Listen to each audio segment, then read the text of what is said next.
Bonjour à toutes et à tous. Aujourd'hui, deuxième volet consacré à Robert Louis Stevens, avec une évocation assez précise d'une demi-douzaine de ses réalisations les plus connues, celles qui aujourd'hui figurent un petit peu dans toutes les monographies qui lui sont consacrées, et qui donc jalonnent la période où il a le plus produit, c'est-à-dire les années 20 et 30. Comme je l'indique dans le titre, c'est effectivement une carrière assez courte qui est celle de Wallace Stevens, puisque on ne peut véritablement parler vraiment de création importante qu'à partir de 1920. Et déjà la dernière fois, je vous ai indiqué qu'en 1939, sa carrière s'arrête avec le pavillon de la presse et de la publicité de la foire de Lille en 1939 à la veille de la guerre. Donc, une carrière courte et par malheur en plus, les réalisations qu'il a pu mener à bien pendant ces années-là ont été souvent, comment dire, ont été souvent jalonnées d'accidents de parcours. Elles ont subi un sort assez aléatoire. Certaines ont été assez largement transformées ou mutilées parfois. Donc voilà, une production qui quand même a eu beaucoup de peine à voir le jour. Mais malgré tout, aujourd'hui, avec les travaux de restauration qui ont été entrepris, elle figure dans le panthéon quand même des grandes réalisations de l'entre-deux-guerres. Alors nous commencerons par précisément la villa qui va le lancer véritablement sur le marché des grands architectes parisiens de cette époque-là, c'est-à-dire la villa Poiret, du nom de son commanditaire, Paul Poiret, qui était un des grands couturiers de l'époque, un des grands couturiers d'ailleurs assez novateur. Et c'est précisément par cet esprit d'innovation qu'il se tourne vers Mallet Stevens, qui est à cette époque-là donc considéré comme un architecte prometteur qui, qui donc fait montre d'une modernité qui n'est pas très répandue à ce moment-là. Donc, voilà, cette villa Poiret est édifiée à partir de 1921 sur la commune de Mézy, qui se trouve à l'ouest de Paris, sur les coteaux qui dominent la Seine, sur un site d'ailleurs assez exceptionnel, assez beau, qui à l'époque domine une vallée de la Seine qui n'est pas encore aussi urbanisée qu'elle est aujourd'hui. Ce qui se trouve dans la ville de la Seine, c'est la ville des Mureaux et les usines automobiles qui y sont associées, qui n'existaient pas à l'époque. Les usines des Mureaux, c'est les usines de Flins, de Renault, qui ont été construites après la guerre, dans les années 60, si je me souviens. Voilà. Alors voici donc Paul Poiret, un portrait de Paul Poiret, pris à l'époque, vous voyez, monsieur très élégant, qui donc est considéré comme une des figures les plus importantes de la haute couture parisienne. Et par ailleurs, très tourné vers l'esthétique viennoise. Il était très intéressé par, lui comme Mallet Stevens, par les ateliers viennois et le travail de Joseph Hoffmann, dont je vous ai déjà parlé précédemment. Et c'est précisément cette proximité, sans doute intellectuelle et esthétique entre les deux hommes, qui a conduit l'homme à commander une villa à l'autre. Alors, donc, le chantier s'amorce progressivement en 1922, mais malheureusement, voilà, premier avatar de cette villa, en 1925, Paul Poiret fait faillite, la maison Poiret fait faillite, et donc Paul Poiret est obligé de mettre fin à sa commande, et la villa donc restera pendant un certain nombre d'années inachevée au niveau des gros œuvres. Voilà à quoi ressemblait justement une photo prise à ce moment-là, la villa inachevée en 1925, lorsque Paul Poiret est obligé d'y renoncer. Et pour se loger, Paul Poiret est obligé d'occuper la maison du concierge, en quelque sorte, qui se trouve à l'entrée de la propriété, un petit pavillon, la maison du gardien, où il trouvera à se loger pendant quelques années. Et il déclarera d'ailleurs: je suis propriétaire des seules ruines modernes. C'est un trait d'humour assez heureux. Alors, pendant quelques années, donc, ce chantier reste en l'état jusqu'à ce que, en 1930, l'actrice d'origine roumaine Elvira Popescu, à l'époque une des stars des planches parisiennes, jette son dévolu sur cette villa et l'achète donc et l'achève en 1938. Ça prendra plusieurs années par l'intervention d'un architecte appelé Paul Boyer qui finalement respectera l'esprit des lieux, ajoutera quelques modifications qui accentueront le style un peu paquebot de cette bâtisse, dont voici le plan initial tel qu'il était prévu par Malestéven, voyez, avec donc un bâtiment conçu autour de 3 ailes, une aile principale ici, et donc autour de bâtiments en U, organisés autour d'un patio, avec ici une pièce importante qui est un grand hall qui est à l'articulation des 2 ailes principales du bâtiment. Donc cette villa sera, disons, achevée au cours des années 30, avec donc le respect un petit peu de l'esprit initial de Malestévens. Elvire Popescu y vivra jusqu'à 1986. Elle ne la vend qu'en 1988. Et à ce moment-là, les nouveaux acquéreurs sont intéressés par un lotissement de ce grand parc qui l'entoure, dans une région donc très prisée des Parisiens, à l'ouest de Paris. Et donc, il y a eu divers projets. Je ne sais pas si ce sont des détails, ça n'a pas beaucoup d'importance pour nous, mais c'est pour vous montrer à quel point, finalement, ce que nous voyons aujourd'hui est le résultat de divers avatars qui auraient pu être fatals. Car il y a eu parmi les projets de lotissement de la propriété, y compris la démolition de la villa existante. Donc, elle aurait pu très bien disparaître entre les mains de spéculateurs immobiliers au cours des années 90 en particulier. Alors, finalement, elle a été sauvée par la mairie de Mézy, qui l'a fait classer monument historique en 1984. Et ensuite, donc, depuis 2016, à ma connaissance, elle est la propriété d'un groupe immobilier qui, bien entendu, s'est engagé à respecter l'intégralité de la villa telle qu'elle est, et qui, pour l'instant, reste un petit peu dans l'expectative. Apparemment, il n'y a pas eu de nouveaux projets de lotissement. Alors, revenons maintenant à cette villa, telle qu'elle existe aujourd'hui, la voilà, vue d'un côté et vue de l'arrière, avec la façade principale ici, une des 2 façades principales, il y en a 2 ici, là, avec celle-ci particulièrement bien exposée. Ici, c'est la vue de l'autre façade, vue de l'arrière de la maison. Voilà, alors ce qui frappe évidemment, c'est en particulier comment dire, l'importance des lignes horizontales qui sont scandées en quelque sorte par une sorte de belvédère, de tour belvédère verticale qui organise un petit peu la composition d'ensemble et l'élévation de la villa. Et donc, cette technique-là, cette façon de concevoir l'articulation entre les différents espaces, les différentes ailes d'une villa, ça va être une constante chez lui qu'on va retrouver dans ses principales réalisations. Et c'est là qu'il fait un petit peu la première de ses expériences. En particulier, une pièce centrale, c'est le hall qui se trouve donc ici. C'est l'emplacement du hall qu'on voit ici, là, avec une double hauteur et une vue splendide sur la vallée de la Seine que l'on devine ici à l'horizon. Voilà, donc ça va être aussi une constante de chez lui, ces grands halls en double hauteur qui permettent de créer, on pourrait dire, un événement dans la distribution de l'intérieur de la villa et en même temps, à l'extérieur, de jouer un rôle d'articulation entre donc des ailes aux fonctions différentes.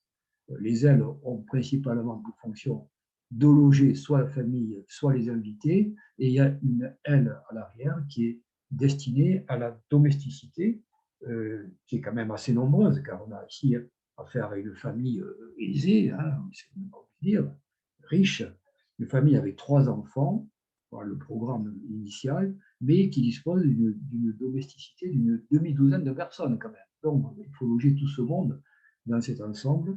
Et il y a donc des ailes différentes pour les différentes fonctions. Donc, on retrouve, voilà, vue de l'arrière, la vue sur la vallée de la Seine, qui, évidemment, il faut l'imaginer, n'était pas urbanisée et industrialisée comme on le voit aujourd'hui. Je répète, ici, c'est la commune des Mureaux avec l'usine Renault de Flins. Donc, vous imaginez, aujourd'hui, c'est quand même une région très, très urbanisée et industrielle. Mais il faut imaginer le paysage un petit peu comme on le voit ici à l'horizon et ici, dans cette partie de l'image.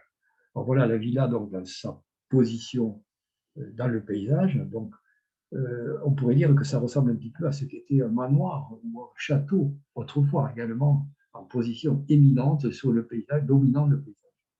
C'est la reprise peut-être aussi d'une certaine tradition comme ça, des manoirs de campagne.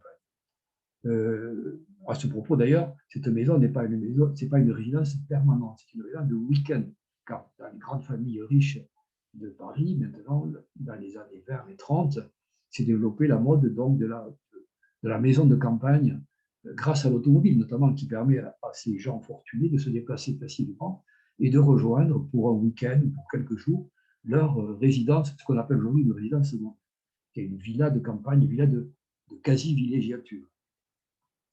Voilà, toujours de l'arrière, avec justement l'aile qui est réservée au service et à la domesticité, qui est donc qui encadre, voilà, un patio intérieur qui est donc ici, entre les ailes où vit la famille et leurs invités, et l'aile réservée à la domesticité. Donc voilà cette villa qui donc est le point de départ de la grande notoriété de Robert Malestelens dans disons, l'intelligentsia et donc, les gens aisés de la capitale, où son nom va devenir synonyme d'élégance, de sobriété, de qualité de l'habitat et de l'espace intérieur.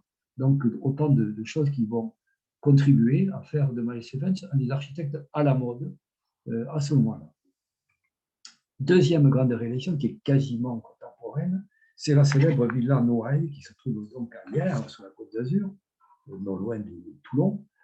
Et donc, cette villa lui a été commandée par le couple célèbre de Charles et Marie-Laure de Noailles, qui ont hérité de cette parcelle sur les hauteurs de Hyères, une parcelle qui était déjà partiellement aménagée avec des terrasses qui étaient donc ce qu'on appelle dans la région des restanques, des terrasses plantées d'arbres fruitiers en particulier ou d'oliviers. Donc, comment dire, la commande de Charles et Marie-Laure de Noailles est assez vague. Il n'y a pas de famille, il n'y a pas d'enfants. Il s'agit d'une, bon, disent-ils, une petite maison intéressante à habiter. Voilà, voilà le programme donné à Malestelens. Imaginez-vous une maison intéressante à habiter, pas très grande. On n'a pas besoin d'une villa colossale. Donc, voilà au départ, justement, prise en photo aujourd'hui, la villa telle qu'elle se présente, donc, au départ, avec donc la partie, donc, il y a ici les pièces à vivre, à l'étage les chambres couchées, et au centre, comme dans la villa Poiré, une tour belvédère qui, à l'origine, était plus élevée, mais que finalement, les Noailles ont préféré rapetisser parce qu'il a trouvé un peu trop ostentatoire par rapport à la taille même de la villa primitive, la villa au départ. Donc, cette villa s'éloigne. C'est l'occasion pour moi de vous indiquer à quel point on peut sentir ici que Malestelens s'éloigne désormais de l'esthétique viennoise qu'il a tant aimé au départ. Et vous vous rappelez les planches de croquis pour une ville moderne qu'il a laissée et qu'il a édité quelques années auparavant, qui montraient son appétence, son attrait pour l'esthétique viennoise de Hofmann. Et puis, je vous ai parlé du palais Stockley de Bruxelles, qui avait beaucoup séduit. Donc, on sent ici que Malestelens s'éloigne de cette esthétique-là et que désormais, on entre vraiment dans le sillage l'avant-garde moderniste internationale qui s'affirme dans ces années-là. Pensez que le Bauhaus a été fondé en 1919, que le mouvement hollandais de Stein est également très actif au niveau européen, que Le Corbusier, dont je parlerai un peu plus tard, a fondé sa revue L'Esprit Nouveau et qu'il multiplie les textes qui prêchent pour une architecture moderne. Donc, on est vraiment dans un moment où Mallet Seven se trouve dans le sillage, et pas simplement le sillage, il est un acteur important de cette affirmation moderniste des années 20. Et je crois qu'on voit bien ici, justement, on pourrait parler de choix cubiste, hein, pratiquement, de cette ville-là, avec la mise en valeur des volumes, la suppression, la disparition quasi totale des ornementations qui figuraient encore dans ces premières réalisations. Et puis donc, on a l'affirmation d'une architecture dépouillée, donc, et qui joue pleinement sur le jeu des volumes dans la lumière, un peu comme le dira Le Corbusier à ce moment-là, à propos de ce qu'est l'architecture, le jeu savant et magnifique des volumes dans la lumière. Bon, mais voilà, on a un peu le même esprit ici, avec donc l'affirmation de ce jeu de formes géométriques qui absorbe en quelque sorte la lumière et le ciel, le beau ciel de Provence. Alors, la voilà dans son site avec un plan plus large et ça permet de mesurer un petit peu les qualités de ce lieu. Alors, c'est adossé à des hauteurs qui sont elles-mêmes couronnées, vous voyez, par des ruines de château médiéval, et à proximité, il y avait également des ruines d'une abbaye. Cette colline est située de telle sorte qu'elle forme un écran par rapport au vent mistral qui souffle fréquemment dans la région, vous savez, et elle regarde ici vers le sud, vers la Méditerranée, vers la mer. Donc la vue vers la mer se trouve par là, et elle est adossée à la colline qui la protège des vents violents. Donc un site privilégié, tout à fait agréable à aménager. Donc voilà, vous voyez, au départ, voilà la telle que voulue par le couple des Noailles, vous voyez. Donc c'est assez réduit, avec un jardin devant et une clôture, elle-même donc percée de ces sortes de fenêtres sur le paysage, tout à fait intéressantes parce qu'elle crée effectivement des événements, hein, elle participe de l'inscription, en quelque sorte, de la villa dans son environnement, en créant des sortes de tableaux vivants, finalement, sur le paysage. Mais vous voyez que tout autour, et en remontant, un certain nombre de bâtiments ont été construits postérieurement et que progressivement, la petite villa de départ est devenue assez grande, presque un complexe, finalement.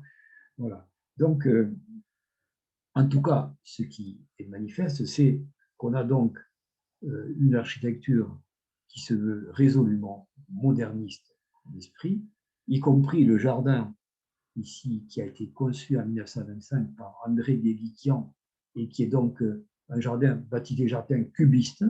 Je vous en montrer une photo tout à l'heure. Voilà le couple de Marie-Laure et Charles Benoît, pris en photo en 1927, avec à l'arrière, c'est intéressant, vous voyez ici, une sculpture de Jacques-Philippe Schitz, La joie de vivre, tout à fait dans l'esprit précisément de ce que voulait être cette ville-là, et une sculpture d'ailleurs qui est, il faut le noter, rotative. Donc on est déjà dans une conception de la mobilité de la sculpture qui anticipe sur ce que seront les mobiles de Calder plus tard, hein, dans les années 50 et 60. Voici une photo prise au moment du chantier, en fin de chantier. Vous voyez, le gros œuvre est terminé, mais on voit que l'ensemble de la villa n'est pas achevé. Vous voyez que là, précisément, le belvédère, l'escalier belvédère, qui scande la composition, est plus élevé qu'il ne l'est aujourd'hui. C'est précisément ce que je vous ai dit tout à l'heure. Le couple Noailles, finalement, a préféré rapetisser cette hauteur, la hauteur de cette tour, qu'il trouvait un peu trop ostentatoire, je disais précédemment. Voilà une vue du jardin et de la terrasse qui donc se trouve devant la villa, avec les percements que l'on voit ici, et on a gardé, vous voyez, le côté méditerranéen de ce paysage-là. Voilà une autre vue, avec vous voyez, précisément les ouvertures sur le paysage, et la trace des... on a préservé les fameuses restanques, les terrasses qui existaient sur le terrain au préalable. Alors, vous voyez donc la villa de départ, et puis vous voyez les extensions successives qui gravissent peu à peu la colline et qui ont été construites dans les années 1927 à 38, sur une dizaine d'années, grosso modo. Voilà. Et voilà, justement, un plan qui permet de mesurer l'ampleur des travaux successifs. Voilà la villa de départ, et vous voyez les extensions successives dont je vais vous montrer quelques aperçus qui méritent d'être regardés de plus près. Voilà une première extension, c'est cette pièce ici, enfin, cette pièce qui domine toute cette aile nouvelle. Cette pièce, elle contient elle seule une piscine, rien moins que ça, une piscine donc qui peut être soit fermée l'hiver, derrière ces grandes baies vitrées, soit ouverte à la belle saison.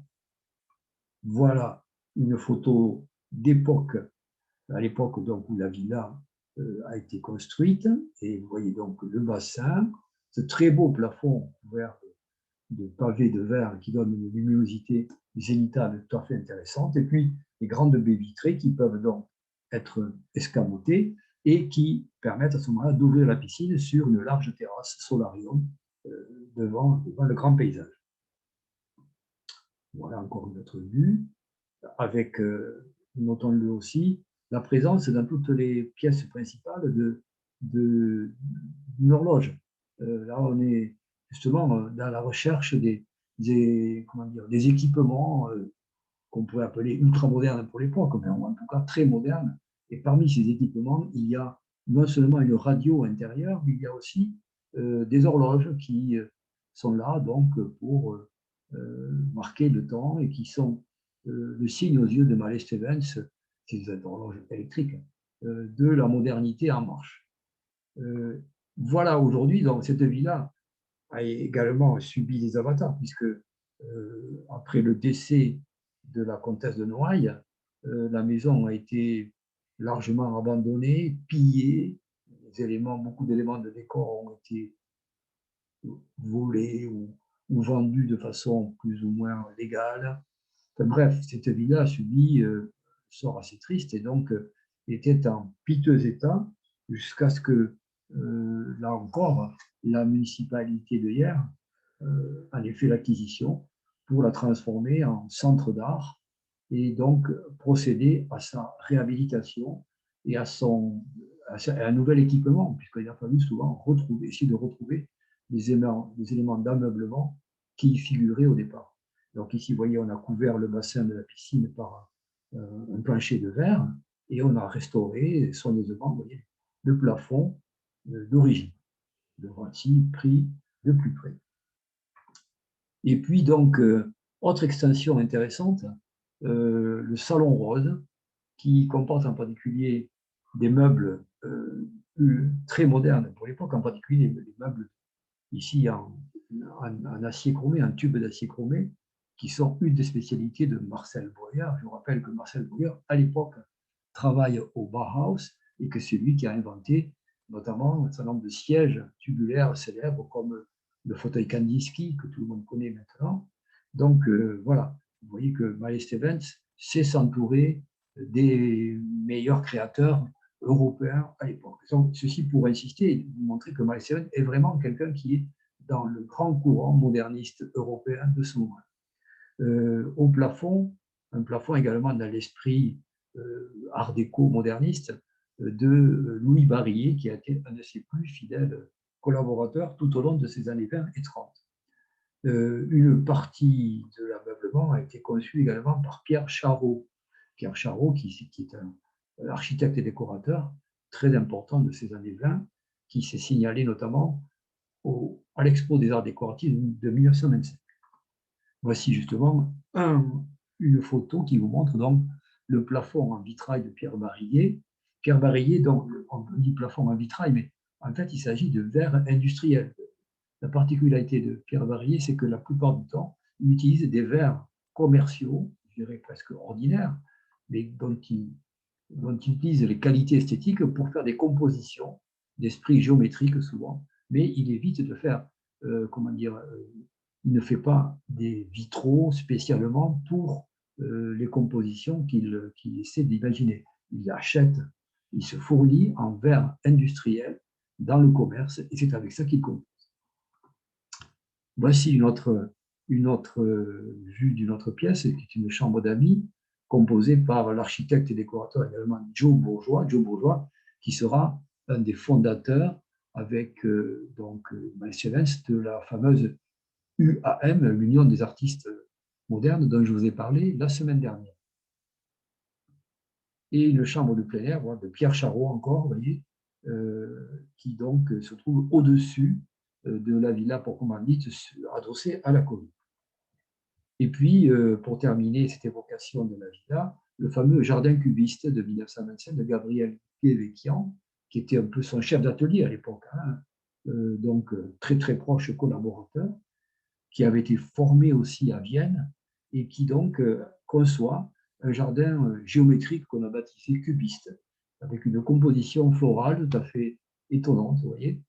Voilà, vous voyez la modernité quand même de ce jardin, conçu en 1925-27.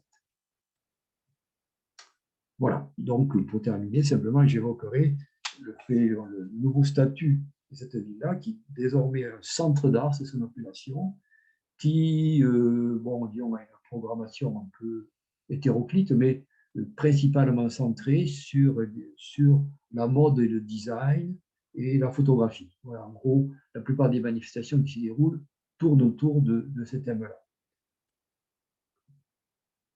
Ce qui m'amène maintenant à évoquer, nous revenons à Paris, la Villa Martel et les diverses villas qui ont été conçues dans ces mêmes années 1926-27 au cœur du 16e arrondissement, ce qui s'appelle aujourd'hui la rue ou l'impasse plutôt Mallet-Stevens, tout près d'ailleurs de la fondation Le Corbusier qui se situe à quelques centaines de mètres à peine, dans la rue qui est là, ici devant, qui passe ici devant, et qui est donc la rue du Docteur Blanche. D'ailleurs, si vous avez l'occasion de faire une balade architecturale à Paris, dans le 16e, ce que je vous conseille, bien sûr, vous pouvez vous rendre dans cet endroit qui est tout à fait intéressant, puisqu'on y trouve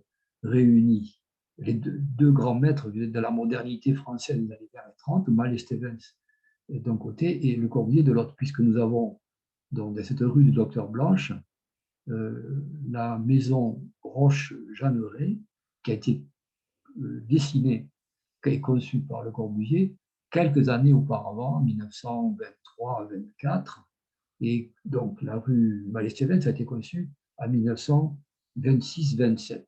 Et donc, on est vraiment très près et c'est tout à fait intéressant de pouvoir comparer à deux pas l'un de l'autre ces deux grands maîtres de la modernité des années 20 et 30. Alors, revenons à notre impasse Mallet-Stevens. Il s'agit donc au départ d'un terrain qui était possédé par un des futurs propriétaires de tel particulier dans cette impasse, qui était donc qui s'appelait Dreyfus et qui a donc proposé d'utiliser le terrain qu'il possédait là pour concevoir une rue, on pourrait dire particulière, une impasse en fait, autour de laquelle seraient réunis plusieurs hôtels particuliers. Il y en a 5 hôtels particuliers, dont notamment ici l'hôtel même de la famille Steven Mallet-Stevens, qui a son atelier ici et sa maison, sa villa appartement ici. À côté donc la villa des frères Martel, qui est donc mitoyenne ici. C'est la villa des frères Martel, deux frères jumeaux qui sont deux sculpteurs. La villa Reffenberg, ici. Donc, on a ici 3 hôtels particuliers qui se jouxtent. Et de l'autre côté de l'impasse, on a 2 autres hôtels particuliers l'hôtel Dreyfus et l'hôtel Alatidi. Voilà. Donc, si vous allez un jour à cet endroit, vous pouvez avoir sous les yeux quand même une réalisation d'ampleur avec quelque chose de tout à fait significatif de ce qu'est l'esprit de Mallet-Stevens. Voici, vu sous un autre angle, la même impasse avec donc l'hôtel Refenberg ici, la villa Martel, la villa Stevens et les deux hôtels ici, Alatini et Dreyfus. Voilà. Photo donc d'époque, vous voyez le véhicule des années 20 et 30. Et puis voilà donc peut-être la partie la plus remarquable, c'est la villa atelier des frères Martel, qui est souvent citée comme étant une des meilleures réalisations de Mallet-Stevens. Voilà donc à quoi ressemblaient les frères Joël et Jean et Yann Martel. Et ce qui est intéressant, c'est là aussi, vous voyez, le jeu savant des volumes et des lignes horizontales et verticales dans cette composition. On peut parler de composition plastique à propos de cette villa, articulée sur une tour, une escalier tour circulaire dominé par un belvédère sur lequel donc a été construit un auvent circulaire peint en rouge. Et ici, le corps du bâtiment a été décoré par des vitraux de Paul Barillet. Voilà donc une vue plus rapprochée peut-être qui permet de mieux mesurer ce jeu de volume et de lignes, et en particulier on peut noter aussi au passage les menuiseries métalliques qui sont à l'époque tout à fait modernes d'esprit et qui sont vraiment, comment dire, qui s'inscrivent véritablement dans la composition avec ce dessin très léger, vous voyez, qui vient compléter de façon très élégante les lignes générales et les volumes du bâtiment. Alors, ce bâtiment est conçu, le programme général, c'est un atelier qui se trouve ici, sur 2 niveaux. Je vais vous montrer des vues intérieures. Voici l'atelier ici, sur ces 2 niveaux. Et puis, il y a 3 appartements, dont 2 sont réservés aux 2 frères et un 3e probablement réservé à leurs invités, amis. Donc, il y a 3 appartements qui sont en duplex dans cette villa, et le tout étant articulé autour donc, de cet escalier circulaire tout à fait intéressant.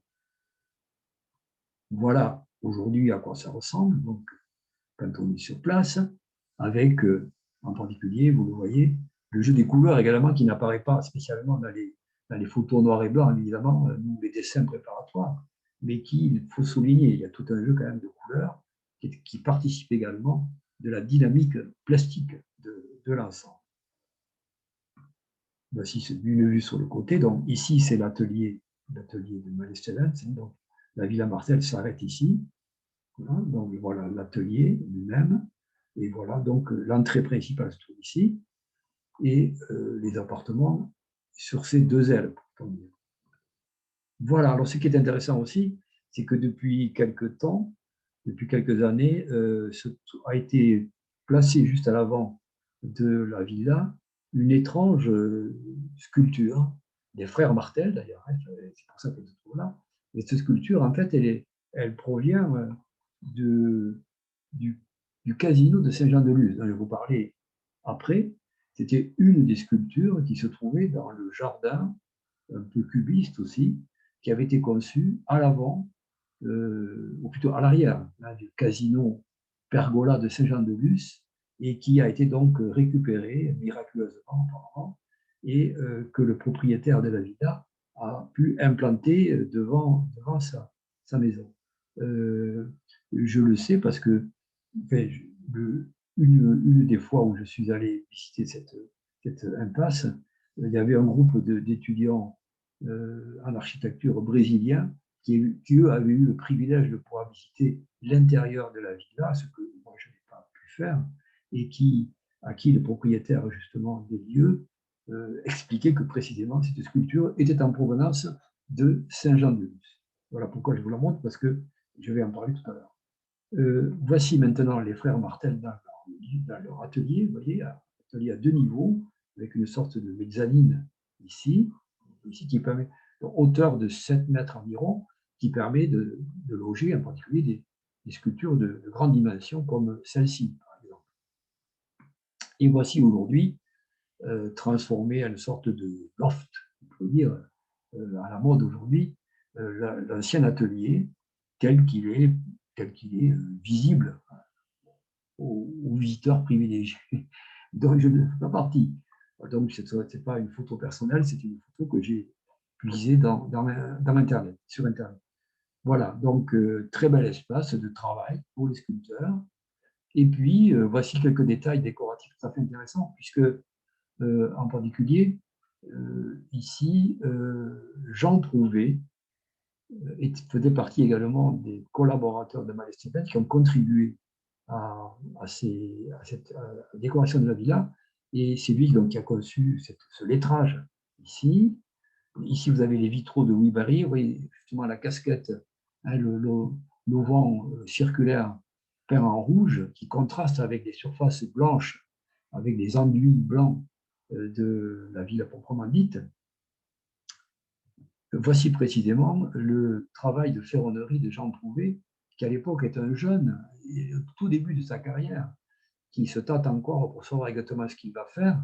Il est encore un ferronnier d'art, c'est son premier métier, on pourrait dire, avant de se tourner très rapidement dans ces années-là. C'est un de ses derniers chantiers en tant que ferronnier. Il va se tourner vers le travail à partir de tôles d'acier pliées qui vont être sa grande marque de fabrique, en particulier pour les ameublements, pour les meubles, les sièges en particulier, qui font sa célébrité aujourd'hui. Alors voilà l'entrée principale qui a été conçue par Jean Prouvé, donc, voici vu de plus près, vous voyez, avec un ensemble comme ça d'éléments métalliques, un zigzag, on pourrait dire. Voilà. Très beau travail au demeurant, mais je le répète, Jean Prouvé est à ce moment-là en train de chercher sa voie et progressivement, il va s'orienter vers autre chose que ce genre de travail de ferronnerie.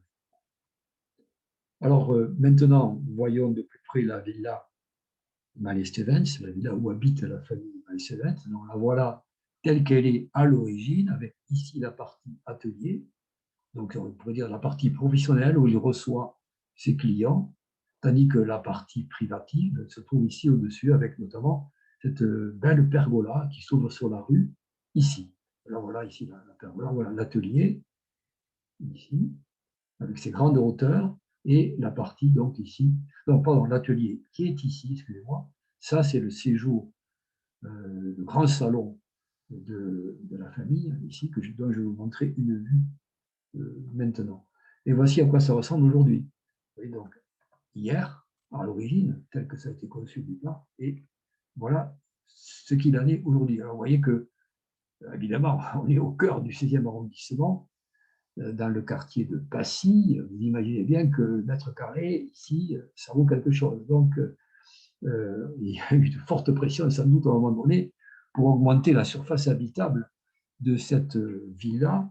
Et donc, du coup, on a construit au-dessus une série d'étages, sans doute vendus à prix d'or, j'imagine, mais qui déforment quand même, qui défigurent un petit peu, assez largement, pas un petit peu, assez largement, l'esprit de Malestéven, puisque à l'origine, la villa s'arrêtait ici, à ce niveau-là.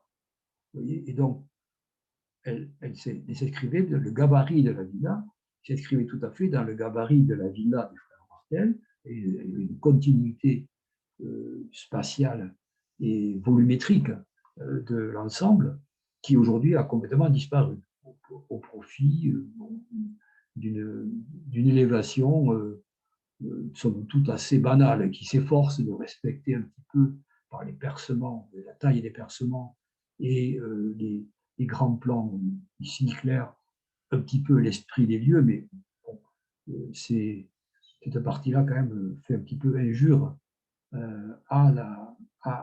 au travail de Miles Stevens. Bon, néanmoins, on retrouve quand même la clarté des choix de Miles Stevens. Et voici précisément à l'intérieur, vous voyez, de nouveau un hall, un salon en double hauteur, tel qu'on l'avait vu à la Villa Poiré, par exemple, avec le grand hall qui donnait sur la vallée de la Seine.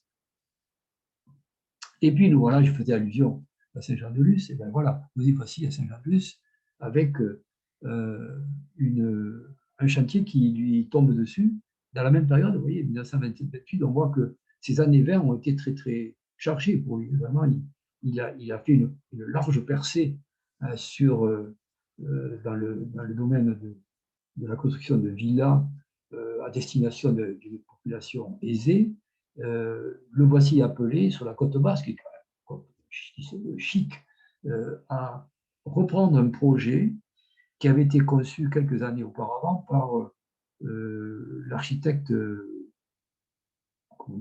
d'esprit néo-basque. On est vraiment à l'époque de l'âge d'or du régionalisme néo-basque, dont nous avons de nombreuses traces, y compris à Tarbes, voire le quartier Fould qui a été loti et édifié au cours des années 30, et donc qui reflète tout à fait la percée, la poussée formidable du régionalisme néo-basque, qui est né au début du siècle et qui se répand sur toute la côte basque et la côte landaise aussi, dans ces années 20. Donc, dans ce cadre-là, la ville de Saint-Jean-de-Luz avait prévu d'édifier un énorme ensemble résidentiel qui aurait compris un casino et surtout beaucoup d'appartements résidentiels en front de mer. Là, on est sur la grande plage de Saint-Jean-de-Luz.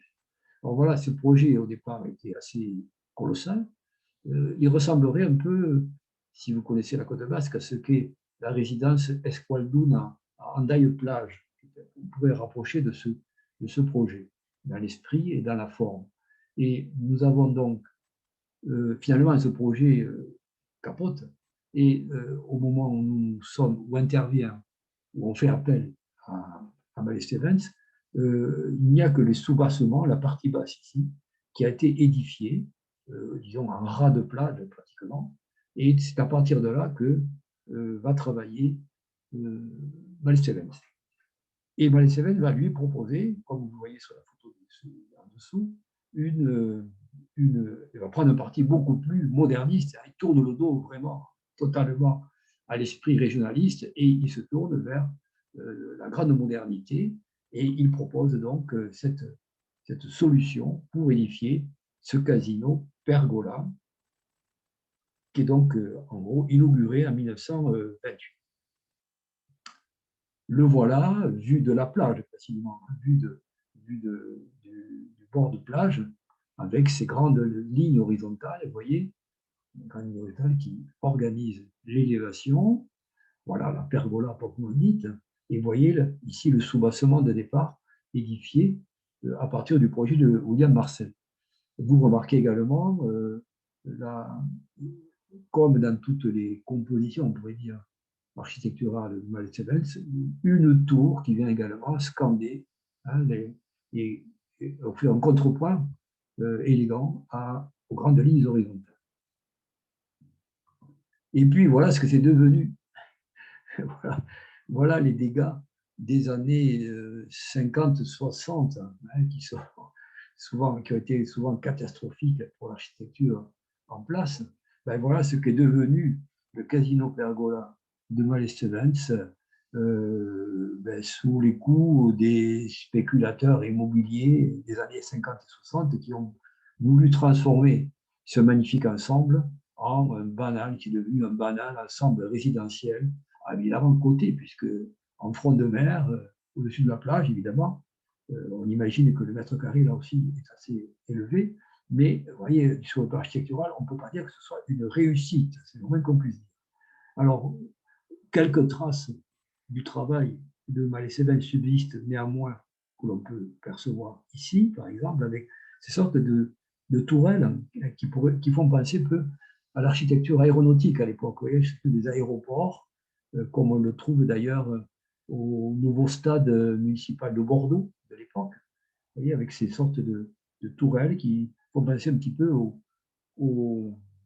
tour de contrôle. J'ai cherché le mot tour de contrôle qui se construisent à l'époque dans les nouveaux aéroports modernes des années 30, comme Le Bourget, par exemple, à Paris, à l'occasion de l'exposition de 1937. D'ailleurs, j'en profite pour dire que Malesheven lui-même s'était intéressé à l'architecture des aéroports et avait proposé un projet pour un aéroport dans la région parisienne avant la guerre de 14, et puis qu'il avait repris peu après la guerre de 14. Alors voici à quoi ressemblait le plan primitif de l'édifice avec son hall d'entrée qui est à l'arrière, la plage étant ici, la terrasse et la plage se trouvent ici.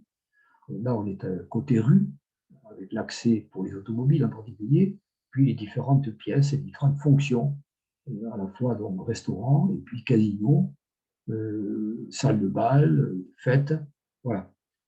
Et voici un dessin de Malesheven, une planche qui montre à quoi devait ressembler la salle de restaurant, avec ces lignes, vous voyez, très pures, très modernistes d'esprit. Voici donc l'édifice tel qu'il a été réalisé à l'époque et photographié à l'époque de sa réalisation, avec, vous voyez, en particulier, on voit bien ici justement ces sortes de tours belvédères et ces beaux auvents en béton ici, soutenus par quelques colonnes légères qui donnent beaucoup d'élégance à la pergola, puisque ça, c'est le niveau pergola, puisque le bâtiment s'appelle Casino Pergola. Où se trouve la pergola? Elle se trouve là, en particulier à l'avant, sur cette terrasse, abritée en partie par ces auvents de béton armé. Voilà ce qu'il en subsiste aujourd'hui. On voit ici donc les auvents, soit à l'avant du bâtiment, soit ici sur le côté, avec les tourelles qui ont subsisté. Voilà. On a quand même gardé ça, c'était la moindre des choses. Voilà justement une vue latérale qui permet de montrer, de voir la partie, vous voyez le contraste très net entre le parti de départ en pierre de William Marcel, et puis le niveau construit par Malesheven, avec la galerie qui qui court le long du bâtiment ici, et au-dessus la pergola avec ses auvents en ciment. Voilà l'arrière, avec donc son entrée, sa rotonde, une sorte d'entrée, et surtout, en particulier, vous voyez non seulement les lignes du bâtiment, mais aussi il y avait ce véritable jardin cubiste, pour le coup, on pourrait dire, qui a été construit, aménagé au même moment et qui ponctuait de façon très moderne, justement, le bâtiment. Alors, ceci a disparu complètement. À la place, aujourd'hui, il y a une résidence tout à fait quelconque qui a été donc construite elle aussi dans les années 60, je crois. Voilà, donc une autre vue. Alors, c'était là que se trouvait justement la sculpture cubiste que je vous montrer dans une autre image. Voici donc une autre vue de cette entrée, prise à l'époque, dans les années 30. Voici la rotonde d'entrée qui porte le nom du bâtiment, la pergola. Et puis, voilà ce qu'elle est devenue aujourd'hui. Vous voyez, finalement, de ce côté-là, ce point-là n'a pas été trop déformé et a été assez bien préservé. Par contre, sur le côté, on voit que le bâtiment est tout à fait différent de ce qu'il était à l'origine.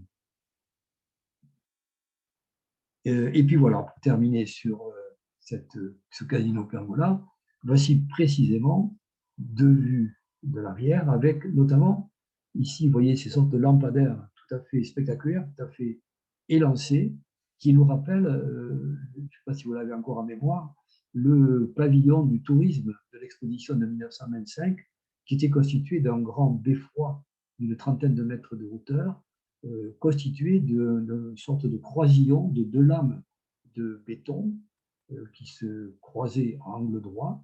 Et on retrouve ce parti-là d'utilisation du béton avec ces deux lames, vous voyez, ici, qui se croisent de façon orthogonale et qui donc venaient jalonner le jardin qui était à l'entrée du casino. Et là, voilà la fameuse sculpture que l'on trouve aujourd'hui devant la Villa Martel à Paris. La voilà telle qu'elle était in situ, imaginée par les frères Martel, donc à l'époque, à Saint-Jean-de-Luz. Voilà pour Saint-Jean-de-Luz. Une autre évocation, puisque j'ai cité à plusieurs reprises le nom de Louis Barillet. Louis Barillet, donc maître verrier, qui a travaillé donc à de nombreuses reprises pour Mallet-Stevens, se fait construire une maison, un hôtel particulier, atelier aussi, qui se trouve dans le 15e arrondissement, au début des années 30, 1931-1930. Et là, on retrouve précisément ici un très beau vitrail constitué donc de verre industriel qui est travaillé de façon particulière. Et puis, nous allons terminer notre évocation de Mallet-Stevens par ce qu'on peut qualifier véritablement de son chef-d'œuvre. C'est la villa Cavrois, qui se trouve à Croix, c'est-à-dire tout près de Lille, entre Lille et Roubaix. Croix, c'est une commune de l'agglomération Lille-Roubaix-Tourcoing, très précisément à la sortie sud de Roubaix, et qui est devenue, dans ces années du début du siècle, une commune privilégiée par les riches familles d'industriels de Roubaix ou de Lille, et qui ont fait construire des superbes villas. C'est encore aujourd'hui, je crois, la commune la plus cotée de l'agglomération de Lille. Et donc, c'est là qu'un des riches industriels de Roubaix, Cavrois, va se faire construire une superbe villa, on pourrait dire, un véritable château. En réalité, par ses dimensions, on a véritablement affaire à un manoir. C'est un peu la tradition des châteaux que se faisaient construire les grandes fortunes du XIXe siècle en particulier. Donc, on est vraiment dans une dimension déjà plus importante que ce que nous avons vu précédemment, que ce soit la villa Cavrois, que ce soit la villa Poiré ou la villa même des Noailles. On est vraiment dans une dimension beaucoup plus importante et qui fait donc de cette villa un objet tout à fait particulier. Alors, Paul Cavrois, le commanditaire, donc, qui est-ce? C'est quelqu'un qui est intéressé par la modernité et qui a visité l'expo de 1925 à Paris et qui, à cette occasion, a pu rencontrer Mallet-Stevens et qui a été séduit par ce qu'il a vu de lui à l'expo et par ses propositions. Donc, il a une famille nombreuse, il a 7 enfants, pas moins, quand même. Nous sommes dans le Nord et il y a une tradition de famille nombreuse dans le Nord pendant longtemps, plus le personnel de service qu'il faut loger. Donc voilà, un programme qui comporte beaucoup de monde à loger dans ce bâtiment. Alors là aussi, il nous faut évoquer quand même le destin malheureux de cette villa qui a failli disparaître elle aussi, malheureusement. Ça a été vraiment très, très, très, très chaud, comme on dit aujourd'hui, dans les années 80-90, où cette magnifique réalisation a failli être carrément démolie. Alors, donc, vous voyez, elle a été construite en 1932. Premier avatar, la guerre survient en 1940, avec l'invasion de la France. Et cette villa va être réquisitionnée par l'armée allemande, qui va l'utiliser pour ses propres besoins de 1940 à 1944. Mais force est de reconnaître que l'armée allemande n'a pas vraiment ni pillé, ni dévasté, et que lorsque la libération est arrivée, la villa était relativement bon état. En tout cas, elle n'était pas du tout de ruine, et donc il n'y a pas eu de problème pour s'y reloger. Et d'ailleurs, la famille s'y reloge en 1947. Et c'est précisément cette famille qui va plutôt, elle, procéder à des transformations pas très heureuses. En particulier, donc Paul Cavrois a voulu loger deux de ses fils, devenus adultes, évidemment, entre-temps, dans cette villa. Et donc, il a fait opérer des transformations assez lourdes à l'intérieur et changer la distribution des pièces pour loger les deux familles de ses deux frères, de ses deux fils, pardon, de ses deux fils aînés. Donc, bon, passons sous détail, mais elle a été habitée jusqu'à 1985. Et en 1986, elle a été vendue à une société immobilière qui voulait, là, comme on l'a vu précédemment aussi à Mézy, transformer le parc, qui était immense, en lotissement et donc tirer parti de cet emplacement coté en bordure de l'île de Toco. Donc, c'est dans ce cadre-là que la villa a failli disparaître, parce qu'elle était devenue un objet encombrant pour un promoteur immobilier qui s'engageait surtout à vendre des lots de terrain. Et donc, les installations de la villa proprement dite et ceux qui l'entouraient étaient devenus des objets gênants.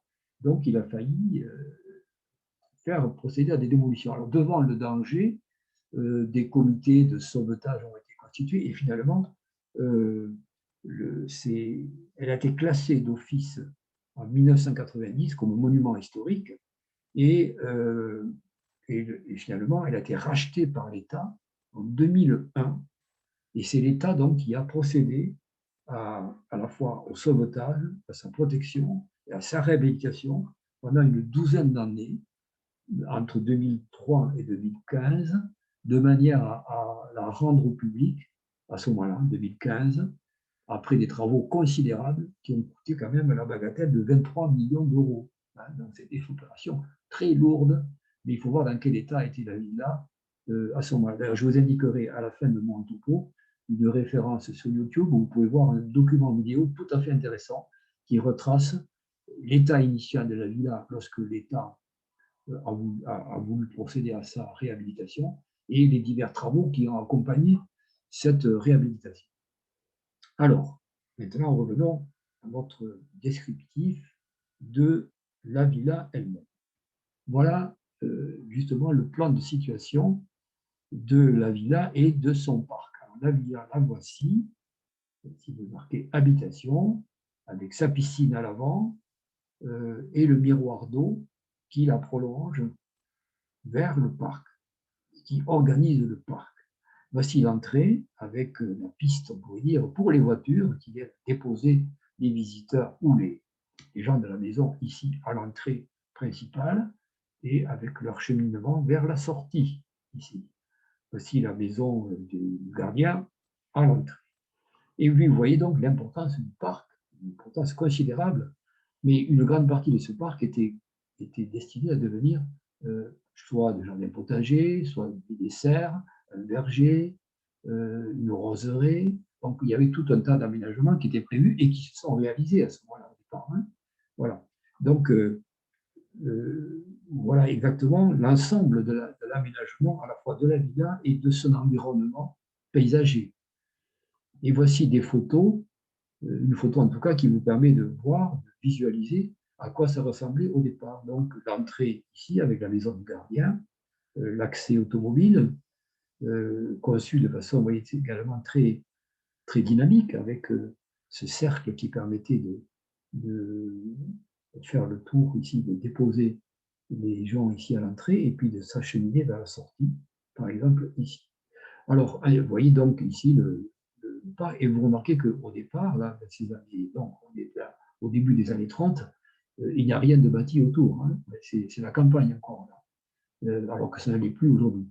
Et donc ici, voilà le parc en train de surgir de ces parcelles, avec le parc, la partie potagère, la roseraie en gestation, et les vergers, on voit les arbres qui poussent là à ce moment-là, et puis le plan d'eau, le miroir d'eau qui est ici, à l'avant de la villa. Alors, un petit mot à propos de cette brochure. Lorsque l'État a voulu réhabiliter cette villa, on manquait de documents, car Mallet Stevens, j'ai oublié de le dire dans mon cours précédent, mais je le dis aujourd'hui, au moment de son décès, a expressément demandé qu'on détruise ses archives. C'est une catastrophe. Bon, autant on a les archives de Le Corbusier quasiment complètes, autant on n'a presque rien de Mallet Stevens. Mallet Stevens a fait procéder à la destruction. Pourquoi? Qu'il était vraiment dans un état d'esprit tout à fait comment dire, désastreux pour commander une telle chose. Vraiment, il devait être désespéré, le malheureux, pour commander une telle chose. En tout cas, ça a été suivi des faits et donc on manque d'archives de Mallet Stevens. Heureusement, il avait lui-même fait faire un reportage de sorte photographique en 1934 de cette villa qu'il avait intitulé, vous voyez, Une demeure. En 1904, il a fait publier donc ce carnet de photographie qui a permis de retrouver, même si c'était en noir et blanc, quels étaient les partis pris, notamment décoratifs, mais constructifs aussi, de la villa, et de pouvoir mener à bien cette fameuse réhabilitation des années 2000. Donc c'était un carnet très précieux à la fois parce qu'il donne une bonne idée de ce qu'était la villa à l'origine et qui a permis comme outil de travail pour les restaurateurs des années 2000. Voilà. Donc, le programme de cette villa château, pourrait-on dire, demeure pour une famille vivant en 1934, air, lumière, travail, sport, hygiène, confort, économie. Voilà le programme que propose Mallet Stevens à la famille Cavrois comme élément central de la, de l'esprit de ce patrimoine. Il s'agit vraiment de villa moderniste. Évidemment, Cavrois, par ce choix de Mallet Stevens, marque un grand coup dans le contexte local, parce qu'il n'y avait pas d'exemple de villa aussi moderniste dans le secteur à cette époque-là. Et donc, c'est vraiment, il se distingue de ses rivaux, de ses contemporains et rivaux de Roubaix ou de Lille, par ce choix délibéré d'un architecte vraiment moderne. Alors, voici cette modernité, précisément, en acte. Voici la façade arrière par laquelle on accède, naturellement, aujourd'hui. Voici l'entrée automobile. Et ce qui est intéressant, c'est que, comme le fait remarquer un article de la revue Beaux-Arts que j'ai pu lire, un article écrit en 2005 à l'occasion de la grande rétrospective que Beaubourg a consacrée à Mallet Stevens, on peut considérer que cette arrivée par arrière constitue comme une sorte de travelling visuel qui fait se dérouler devant le visiteur, effectivement comme un travelling de cinéma, les différentes parties de la villa, soulignées par ces grandes lignes horizontales, vous voyez, qui sont ici, là, par exemple. Et donc, on retrouve là l'esprit du décorateur de cinéma, de ce Mallet Stevens qui a travaillé dans les années précédentes, dans les années 20, à tous ces décors de cinéma dont je vous ai parlé la semaine dernière, et qui est imprégné de cet esprit du cinéma moderne de l'époque. Et donc, certains considèrent qu'effectivement, cette villa, d'une certaine manière, traduit à la fois à l'extérieur et à l'intérieur l'esprit du cinéma, par le mouvement, la dynamique de l'espace, la transparence, la profondeur de champ, autant de mots qui sont issus du vocabulaire, c'est le vocabulaire qui est relié à la photographie et au cinéma, la profondeur de champ, le travelling, le cadrage. Effectivement, nous allons voir à travers quelques images comment Mallet Stevens travaille sur ces thèmes-là. Voici donc la façade arrière et l'entrée principale qui se trouve ici, abritée par cet auvent. C'est par là que l'on pénètre dans la villa. Voici maintenant la façade principale sur le parc. Là, on retrouve ces magnifiques lignes horizontales qui organisent l'élévation. Et puis, vous voyez, ce trait vertical que l'on retrouve, comme dans la villa Martel, ce cylindre qui contient donc l'escalier principal, couronné par une sorte de pièce circulaire ici, un peu comme la casquette de l'escalier des frères Martel à Paris. Et puis la pergola en béton armé ici, qui se situe au 3e niveau. Voilà, peut-être l'endroit d'où on perçoit le mieux les qualités de l'élévation de cette villa, à proximité de cette piscine qui se trouve ici, au pied de la terrasse principale. Alors, il faut quand même parler un petit peu des dimensions, puisque souvent on parle de la villa Cavrois, mais on parle du château Cavrois, parce qu'effectivement, les dimensions de la villa en imposent. Alors, 3800 mètres carrés de plancher, dont 1840 habitables. La façade fait 60 mètres de long sur 7 mètres de large. Les terrasses font 840 mètres carrés. La grande terrasse que vous voyez ici, elle fait 47 mètres sur 5 mètres 60. Les pièces dont je vous parlerai tout à l'heure, le grand hall salon fait 92 mètres carrés. Le grand hall salon se trouve ici, avec la double hauteur, comme dans les autres villas. Donc, 92 mètres carrés, où est-ce que c'est, hein, c'est quand même un bel appartement d'aujourd'hui. C'est un assez bel appartement d'aujourd'hui, par exemple, hein, avec une hauteur sous plafond de 6 mètres 75. Bon, voilà, des éléments pour vous donner un peu les dimensions de cette ville. Alors, influence manifeste, lien manifeste entre Mallet Stevens et l'architecture hollandaise contemporaine. Je vous ai déjà parlé des liens qu'il y avait entre lui et le mouvement de Stein. Voilà un lien très très concret. Au même moment où il conçoit sa villa Cavrois, il a l'occasion de visiter les travaux que mène l'architecte Dudok, grand architecte hollandais de cette époque-là, dans la ville d'Hilversum, qui se trouve, disons, dans la périphérie d'Amsterdam, on va dire, grosso modo. Et on voit très bien qu'on a un lien de parenté très, très étroit sur le plan esthétique entre les propositions de Mallet Stevens, les lignes, les lignes horizontales, les lignes verticales, le revêtement de briques en particulier, dont je vais vous parler plus en détail maintenant. Voici je vous rappelle les lignes, et puis voilà, Dudok, vous voyez, avec également ces grandes lignes horizontales, c'est l'hôtel de ville d'Hilversum, avec ces grandes lignes horizontales, ces grands plans hein, comment dire, nus, avec le jeu des percements, qui sont les seuls éléments, on pourrait dire, décoratifs de ces volumes. Et puis donc le clocher beffroi qui vient organiser la composition. Voilà notre vue de cet endroit. Et puis voilà donc la villa Cavrois. Et vous voyez très bien la parenté, en particulier la parenté du revêtement en briques. C'est là en particulier qu'à Hilversum, il a vu donc le travail de Dudok et qui s'en est inspiré visiblement pour l'idée du revêtement en briques de la villa Cavrois. Alors, ce revêtement en briques, le voilà vu de plus près. On peut le voir ici.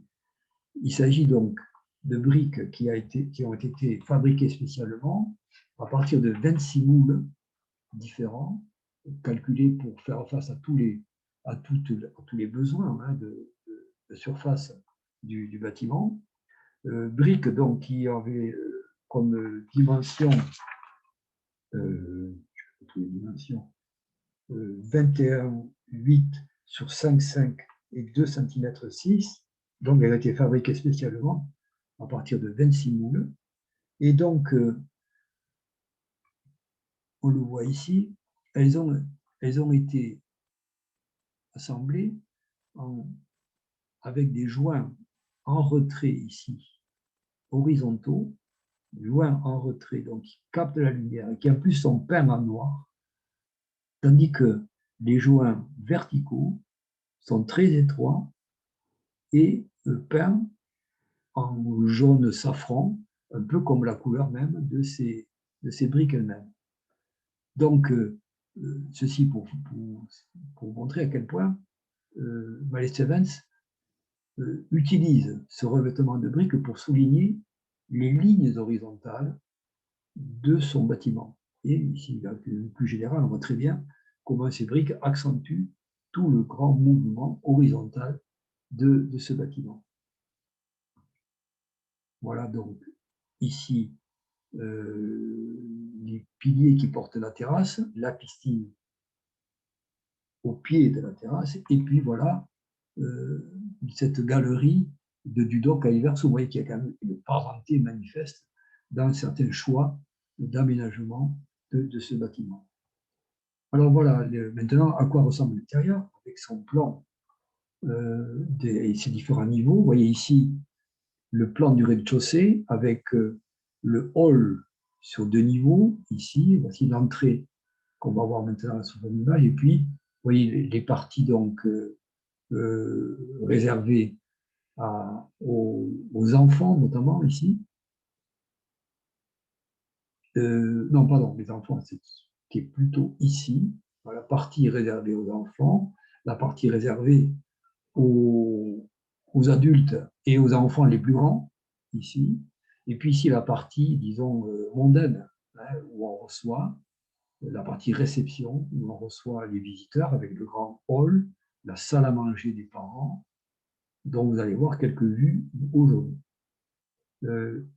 Au niveau du premier étage, vous voyez également, ici, ça c'est l'aile des parents, avec, je vais vous montrer des photos et de la chambre, de l'extraordinaire salle de bain, et du boudoir qui se trouve ici. Voilà. Donc, je ne peux pas vous montrer l'intégralité de ces pièces, ça me prendrait beaucoup trop de temps et ça n'aurait qu'un intérêt relativement limité. J'ai pris ce qui m'a semblé le plus significatif et le plus intéressant de cette villa. Et à commencer par l'entrée. L'entrée qui est en soi un morceau de bravoure. Vous voyez, ici en particulier, ces magnifiques boîtes à lumière qui sont ici de part et d'autre de la porte du séjour, hein, du salon, du hall salon ici. On rentre par là, il y a des marches d'accès, et voilà, au-delà de ce couloir, on rentre dans le hall. Alors on est accueilli donc par ces grandes boîtes à lumière que voici, et qui encadrent la porte d'entrée du hall de réception. Vous remarquez également la beauté des appliques qu'on trouve ici, voilà, et également les caches radiateurs en métal chromé, d'une grande élégance, de même que ces miroirs qui accentuent les effets de transparence. C'est vrai, quand je parlais tout à l'heure des effets de cadrage, qu'on pourrait rapprocher des effets de cadrage en photographie ou au cinéma, on en a une bonne idée, vous voyez, avec cette profondeur de champ, en quelque sorte, hein, qui est ici provoquée par ces jeux de miroirs et ces jeux d'éléments qui créent une dynamique spatiale dès le vestibule d'entrée. Voilà, maintenant, nous voici dans ce magnifique hall salon de double hauteur qui a été donc reconstitué quasiment à l'identique, avec ici la partie cheminée que je vous montre plus en détail, et sa grande ouverture, vous voyez, les effets de transparence sur le parc ici, qui se trouve donc au sud. Voilà des photos assez impressionnantes qui montrent à quoi ressemblait la villa au départ, en 2001, avant que l'État ne la prenne en main pour la réhabiliter.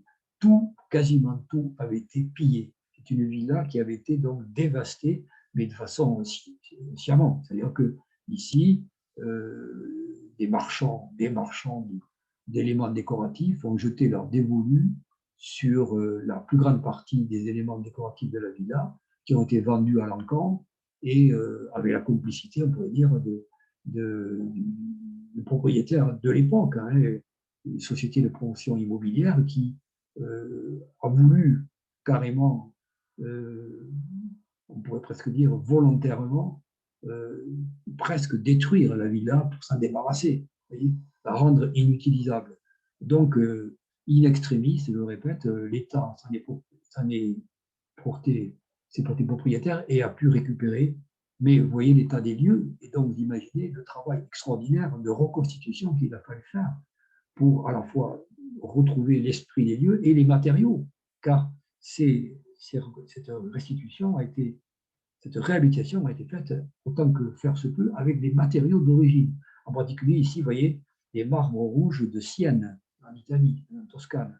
Donc voilà, reconstituer le foyer, la cheminée, c'est magnifique objet architectural ici, qui donc a été pratiquement reconstitué à l'identique, de même que les planchers.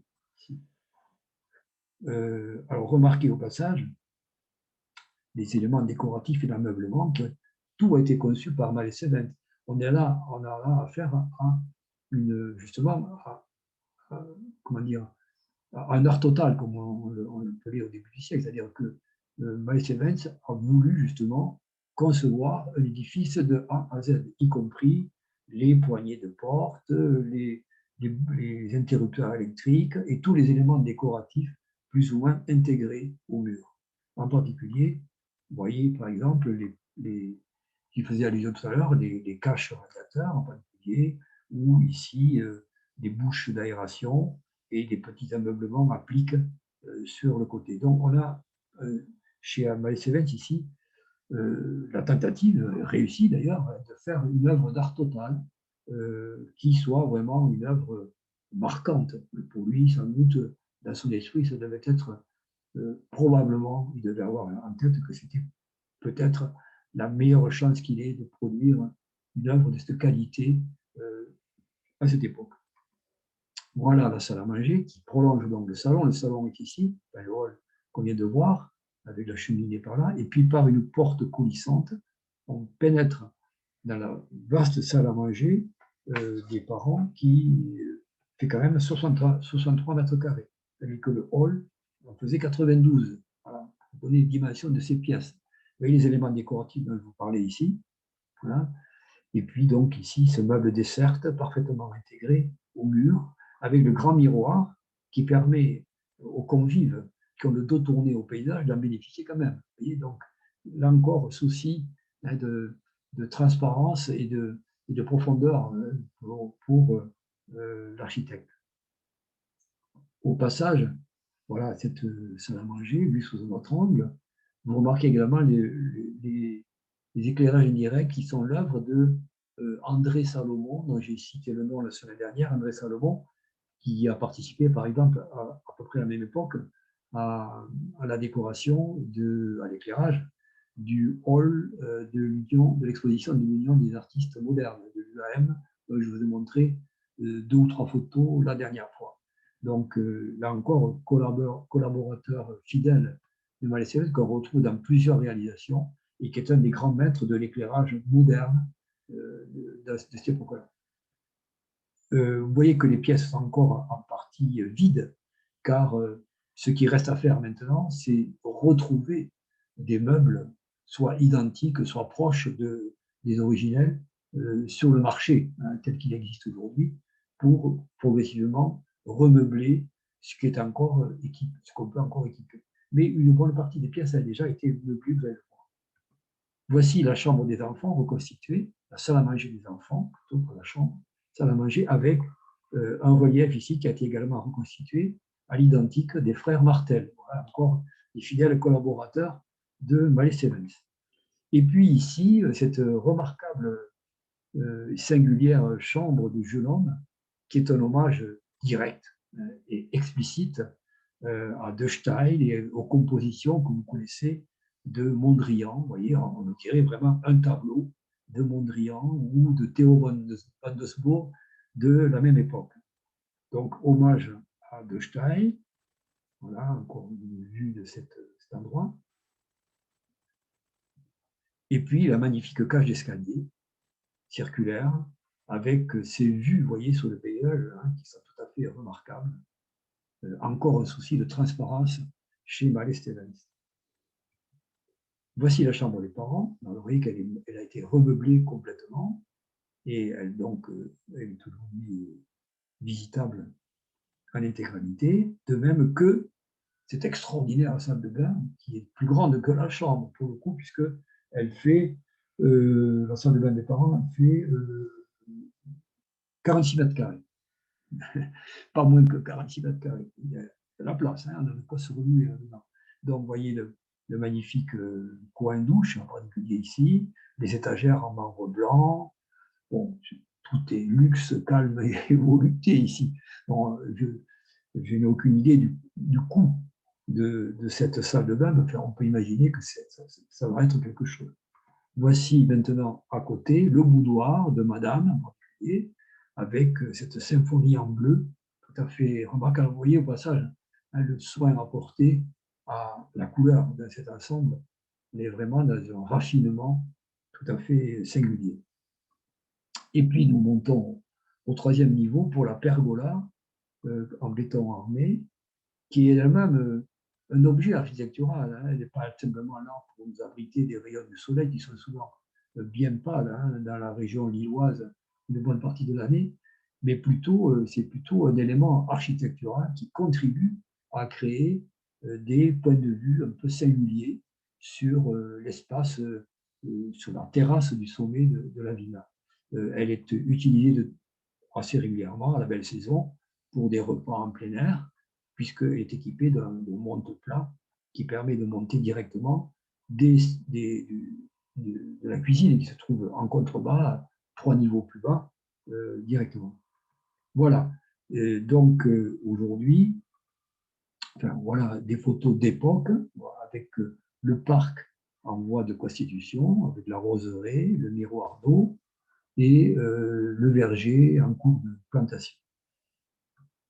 Et puis voilà ce que c'est aujourd'hui. Voilà, si vous visitez cet endroit, ce que je vous recommande chaudement, vous trouverez aujourd'hui le parc réduit à cette dimension avec, on a reconstitué le plan d'eau, ce miroir d'eau en fait. Plan d'eau, oui, c'est un plan d'eau, mais c'est un miroir d'eau qui fonctionne comme un miroir, car lorsqu'on est au bout là-bas, on a le reflet de la villa qui ajoute encore aux qualités architecturales de l'ensemble.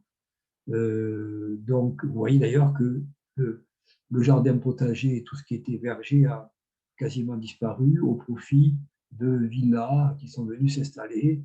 Il y a eu un lotissement partiel de cette propriété au cours des années 60, 70, 80.